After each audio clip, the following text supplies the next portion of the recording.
Hi everyone, welcome back to the channel. Whenever you're pursuing something big, a big dream, it's very important that you understand it properly. Because every effort that you're going to make, that has to be in the right direction.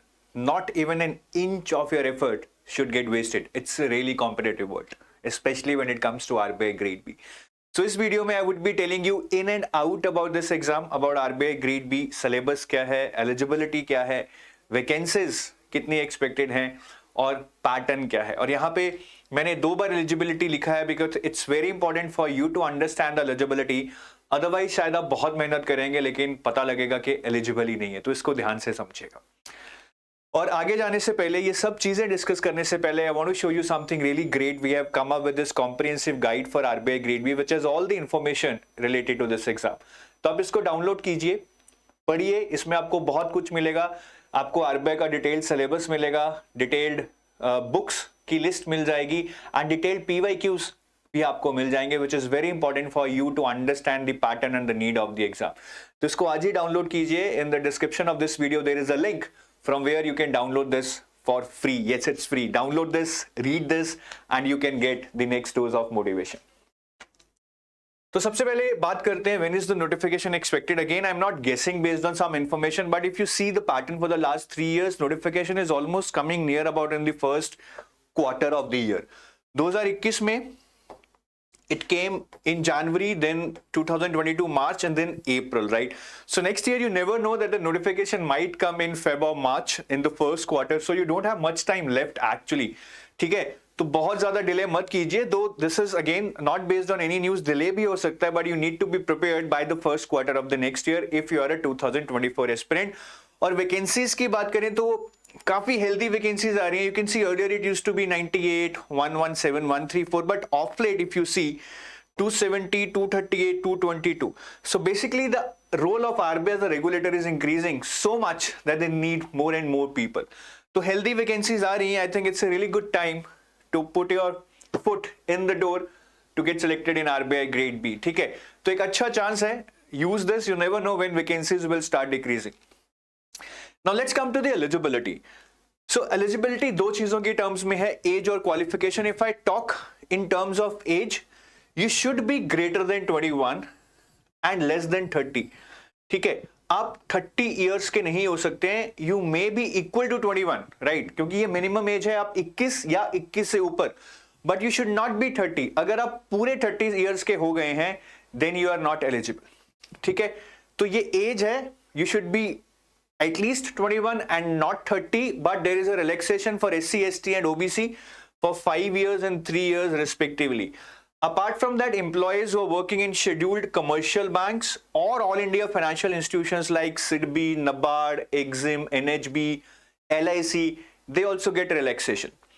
So scheduled commercial banks means any public or private banks, it may be SBI or it may be ICICI, does not matter.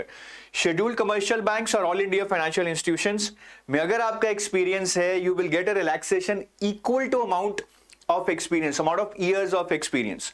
ठीक है, और वो experience आपका officer level पे होना चाहिए. If you have worked eight clerical level that would not be counted, and आपका जो प्रोबेशन का एक्सपीरियंस है that would not be counted, and the maximum relaxation is 3 years.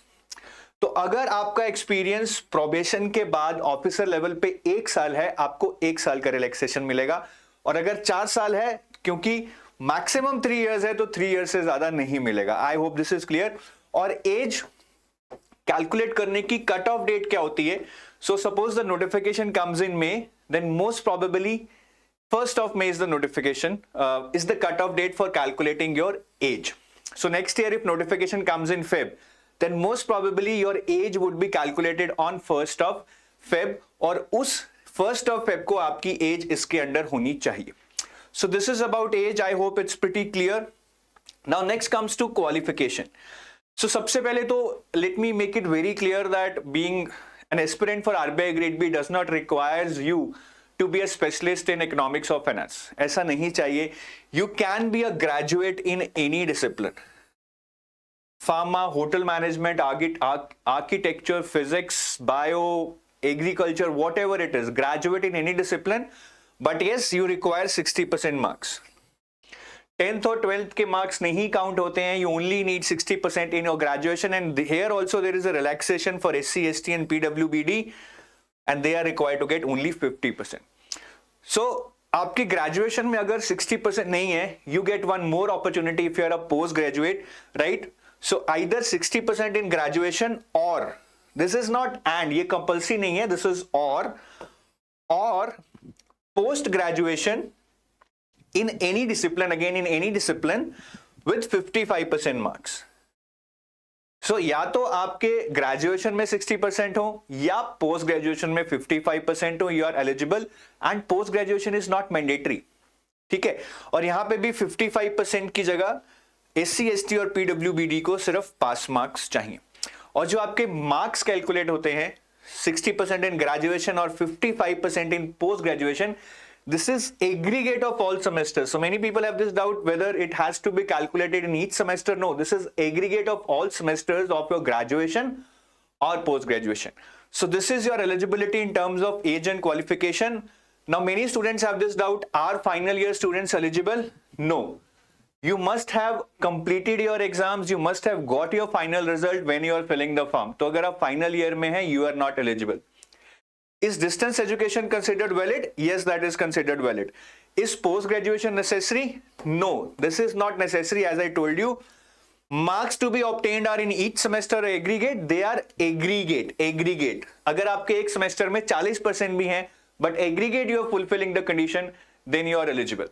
So this is regarding eligibility. Now let's come to the pattern, which is very important for you to understand. So your exam is held in 3 phases: phase 1, phase 2 and phase 3, which is interview. If I talk about phase 1, first thing you need to understand is that phase 1 is just qualifying.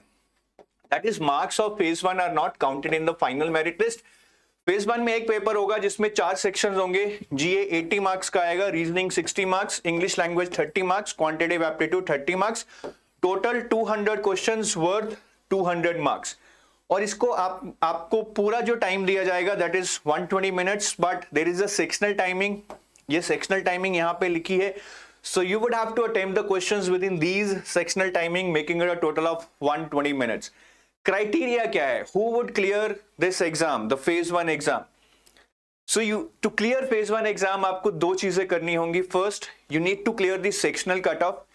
Her section में एक sectional cut off होगी. That would depend on the difficulty level of the paper that year, and that would be different for each year. And again, there would be an overall cutoff combined for all the sections, and overall cutoff which would again vary each year depending upon the difficulty level of the paper. ये cutoff RBI ही announce करता है हर year. और phase 1 में आपकी negative marking भी होगी. Around जितनी seats होती हैं उसके 1/10 into 10, not 1/10 into 10 लोग फेज 1 क्लियर करते हैं. So if there are 200 seats, around 2000 to 2500 people will clear phase 1 out of lakhs who would be giving it. So there is real competition. But yes, if you're a serious aspirant, you can crack it and it's worth it. Next is pattern of phase 2. So जो भी phase 1 clear करेंगे, they will appear in phase 2. Here you are required to give 3 papers. Paper 1, economic and social issues, which is also called ESI. Then paper 2, English, and paper 3 is finance and management, which is also called FM. ये तीनों papers are 100 marks each. So total 300 marks का आपका phase 2 होगा.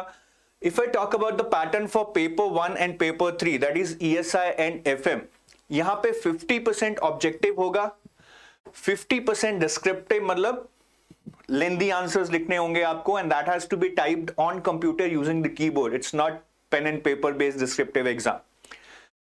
तो इसमें भी FM में भी आपको 50% ऑब्जेक्टिव एंड 50% डिस्क्रिप्टिव आएगा. तो ये आप देख सकते हैं 50 objective, 50 descriptive, 50 objective, 50 descriptive.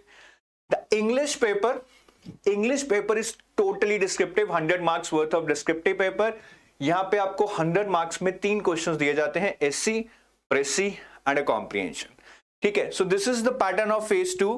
In phase 2 there are no paper wise cutoffs. कोई paper wise cutoff नहीं है. आपकी ESI में 0 marks भी आ गए, but you clear the overall cutoff, you will reach the interview stage. But ऐसा होगा नहीं, क्योंकि कंपटीशन इतना है कि अगर आपके एक पेपर में भी बहुत कम मार्क्स रह गए, it's very difficult to clear the overall cut off. तो सिर्फ ओवरऑल कट ऑफ होगी. और आपका फेज 2 वाला पेपर भी जो है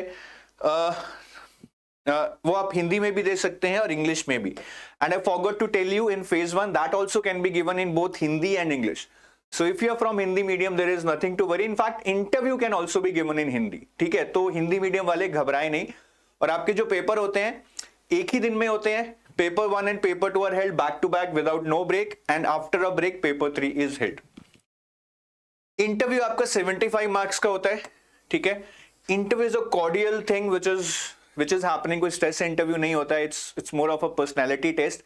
बट इंटरव्यू में देखा गया है कि काफी लोगों को कम नंबर भी दिए जाते हैं, 5, 7, 8, 10. We don't know the reason. Obviously there is something wrong with those candidates, but आप इंटरव्यू को लाइटली मत लीजिएगा. So 300 for phase 2, 75 marks for interview makes it a total of 375 marks for your merit list. Then अगर आपको इसमें pattern में ये doubt है कि can a person from non economics और non finance background clear this exam? Yes, in fact more than 70-80% people who clear this exam every year are from non-economics and non-finance background, because paper is very general. Anybody can understand the basics and clear this exam. Are the descriptive answers to be written online or offline? Offline nahi, online keyboard se likhna hota hai, so typing speed is very important. Are marks of phase 1 considered for final selection? Nahi, phase 1 sirf qualifying hai, as I told you. So let's come to the syllabus, the last part of our discussion. So syllabus अगर हम phase 1 की बात करें, quant, reasoning, English and GA, no syllabus is given in the notification. They have mention that ये आपकी basic testing होगी quant, reasoning, English और GA पे. सो कोई सिलेबस डिटेल मेंशन नहीं है. If I talk about quant based upon previous year papers what we have analysed, this is your syllabus. Percentage, profit and loss, ratio, proportion, simplification, interest, time and work, number series, time, speed and distance, mixture, averages, probability, data interpretation, quadratic equation, number system. कौन में normally I tell you कि syllabus काफी ज्यादा है, but since it is just qualifying, right, I don't think you need to cover the whole syllabus. Pick up your selected chapters, say maybe even doing half of the chapters properly can help you clear the cutoffs. कौन में cutoff काफी कम जाती है, हालांकि paper भी tough आता है. ठीक है, तो ये सिलेबस है वैसे, बट आप इसमें से सिलेक्टेड पढ़ेंगे तब भी you can manage to clear cut off. And when you read selectively, make sure that you go in depth of each of this topics by doing hard level questions. Reasoning की बात करें तो ये syllabus again derive from previous year papers. Alphabetical, alpha numeric series, coding, decoding, syllogism, direction, sense, inequality, ranking, blood relation, seating arrangement, puzzles, machine input, statement assumption, statement course of action, cause and effect, statement argument, statement conclusion, data sufficiency. Again lengthy syllabus hai, but I think you can mark your areas and cover 50-60% of the syllabus well, because exam में quant reasoning में आपको time बहुत कम है, questions बहुत ज्यादा आते हैं. You will never be able to read all the questions and solve them. You will be able to do only selective portion. Then I think whatever syllabus you cover, do it well, pick up those questions, उसी से आपका काम बन सकता है. English में again ये topics हैं, सब्जेक्ट, वर्ब, एग्रीमेंट. आप वीडियो को पॉज करके इसका स्क्रीनशॉट लेंगे तो बेटर रहेगा, because anyways I am not adding value by telling you these topics. ये आपके सामने लिखे हैं tenses, conditional sentences, preposition, complex preposition, conjunction, adverse verb, synonym, antonym, phrasal verb, reading comprehension, cloze test and parajumbles. ठीक है, बाकी आप previous year paper जरूर देखिए. आप एडुटेप की वेबसाइट पे जाएंगे, you will be able to find previous year papers for free. उस पे आपको देखकर और आइडिया हो जाएगा that what is your syllabus. Then talking about GA, GA में there is a difference. Normally people feel that if they prepare for banking level GA like SBI PO और IBPS PO, यहां पे भी वो जीए same ही पढ़कर paper दे देंगे, but ऐसा नहीं है. यहां पे आपको काफी चीजें जैसे कि स्कीम्स, रिपोर्ट्स, आरबीआई रेगुलेशंस, जो आरबीआई नोटिफिकेशंस या रेगुलेशंस बनाते हैं उसमें से काफी क्वेश्चंस आते हैं, right. Then you also get lot of questions related to finance in news and ESI news which might not be there so much in your banking exams. तो यहां पे आपको सेम लेवल ऑफ प्रेप नहीं चलेगा. You need to prepare GA at a different level. जीए काफी tough आता है, but this is highly scoring section अगर आप इसमें अच्छा पढ़कर जाएंगे. ठीक है, और ये स्टैटिक, फाइनेंशियल और जर्नल नॉलेज आती है जिसमें they will ask you about basic concepts of finance, bonds, monetary policy, fiscal policy, repo rate. तो अगर आप आरबीआई ग्रेड बी फेज 2 का सिलेबस कर लेंगे, you will be easily able to score good marks in static, financial और general knowledge. बाकी normal current affairs आपके sports, awards, obituaries, summits, conferences, science and tech, defence, awards, ठीक है, ये सारी जो नॉर्मल जीए ये आपकी सिर्फ 30 मार्क्स की आती है, बाकी स्पेसिफिक एरियाज में से आती है। स्कीम्स हो गई, रिपोर्ट्स हो गई, आरबीआई नोटिफिकेशंस हो गए, current affairs related to economics and current affairs related to finance, ठीक है, और स्टैटिक फाइनेंशियल नॉलेज। तो यहाँ पे थोड़ा जीए अलग है, ठीक है, ये भी मैं हाई लेवल पे बता रहा हूं। You need to dwell more into depth of this to understand the syllabus of GA, उसके लिए बहुत अलग अलग वीडियोस हैं।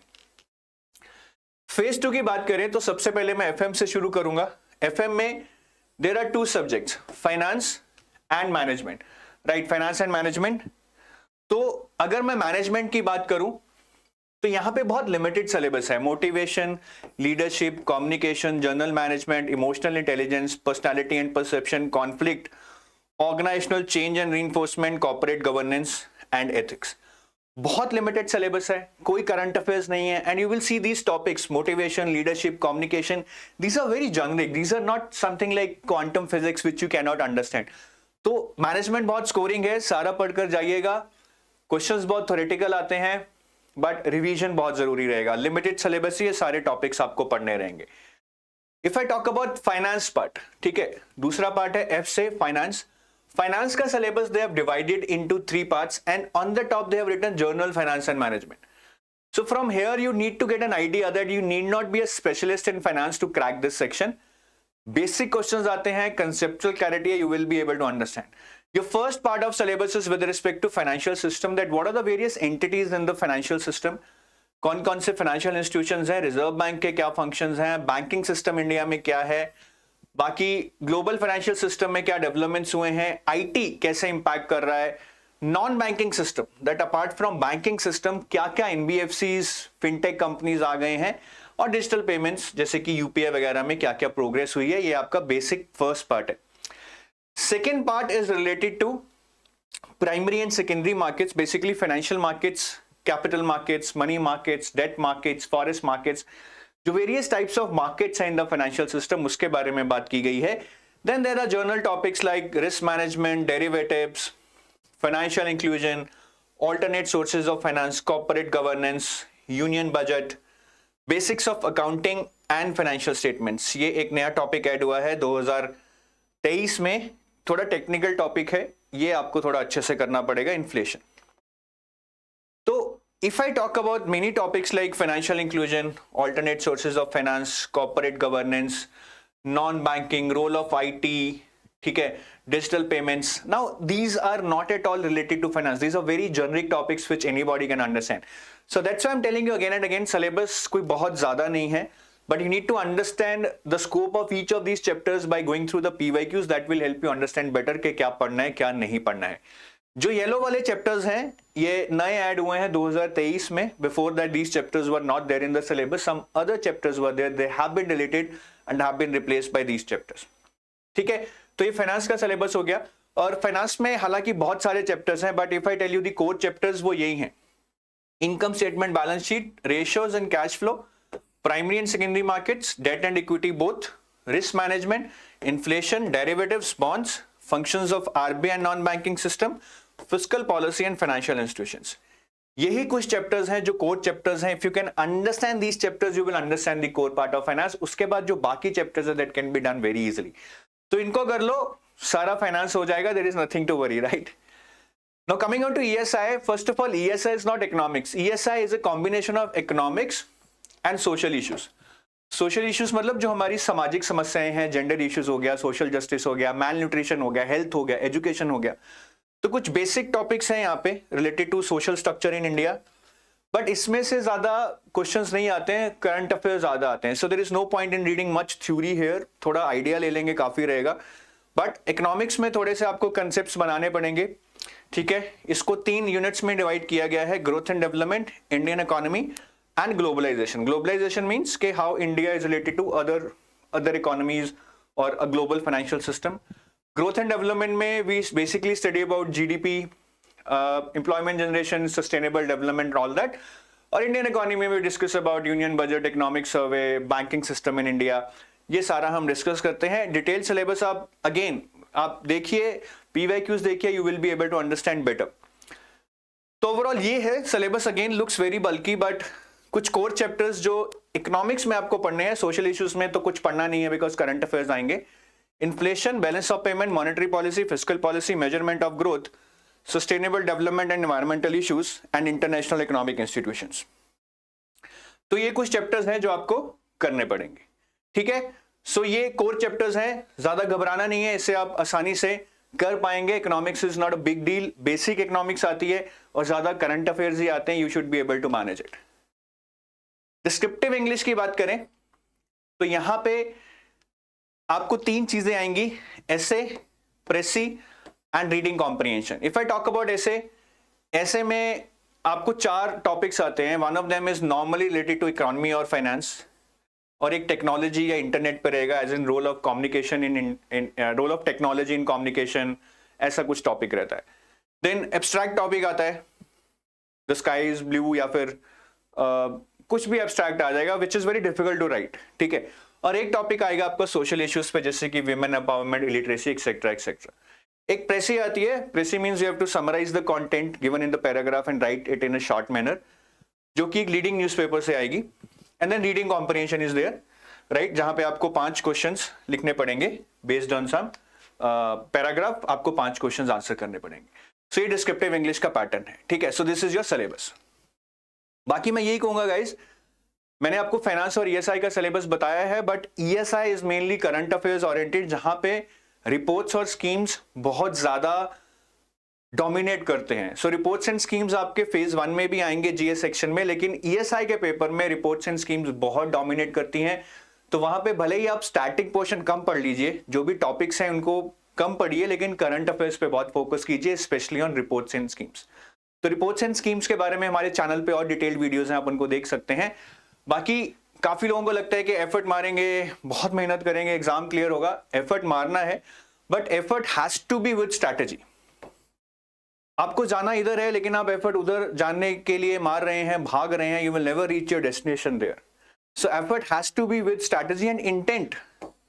इंटेंट मींस अंदर से फीलिंग आनी चाहिए कि मुझे करना है। काफी लोग तैयारी शुरू करते हैं, 2 दिन पढ़ते हैं, 3 दिन पढ़ते हैं, लेकिन इंटेंट नहीं है, मोटिवेशन नहीं है, वो जनून नहीं है कुछ करने का। तो इंटेंट के बिना कुछ नहीं होने वाला है। जितना मर्जी सिलेबस समझ लो, जितना मर्जी बुक्स ले आओ, जितने मर्जी कोर्सेज ले लो, जितने मर्जी स्ट्रैटेजी ले लो, ये इंटेंट बहुत जरूरी है। मैं एक स्टूडेंट का एग्जांपल देता हूं। She was having back pain, पढ़ा नहीं जा रहा था और दवाई भी नहीं ले रही थी, क्योंकि दवाई लेकर नींद आती थी। So she used to bear that pain and still with that pain she was able to complete the syllabus. 3 महीने उन्होंने ऐसे सहा है, and that is what I call intent. लड़ना है, जूझना है, जुनून से पढ़ना है। और ये हमारे कुछ कोर्सेज हैं। If you are looking for some assisted coaching, वैसे self preparation is the best form, but अगर टाइम कम है, रिसर्च नहीं कर पा रहे हो, फिल्टर नहीं कर पा रहे हो चीजों को, बिकॉज इतनी सारी किताबों में से ढूंढना क्या बेटर है क्या नहीं है, then you can think of enrolling into some course. So we have 2 courses, gold pack, silver pack. Gold pack में आपको सारा मिलेगा, फेज 1 फेज 2 इंटरव्यू, और सिल्वर पैक में आपको फेज 1 का क्वांट रीजनिंग इंग्लिश नहीं मिलेगा और फुल लेंथ मॉक टेस्ट नहीं मिलेंगे। काफी लोग बोलते हैं ना कि सर बैंकिंग की तैयारी कर रखी है तो क्वांट रीजनिंग वगैरह नहीं चाहिए, तो उनके लिए ये सिल्वर पैक है। इसमें आपको सिर्फ फेज 1 की जीए मिलेगी और फेज 2 पूरा मिलेगा, इंटरव्यू पूरा मिलेगा। और अगर आप कुछ सैंपल मटेरियल ढूंढना चाह रहे हैं, there is a link in the description from our courses. Some sample material has been shared, videos, notes, everything. I think you can get a good idea about the quality of the content. So that's it from my side. I thank you for watching this video. I hope this would have given you a lot of clarity as in क्या चीजें हैं eligibility pattern और syllabus में, and with that clarity you can take the next step. ये तो सिर्फ शुरुआत है, बहुत कुछ आपको सीखना है।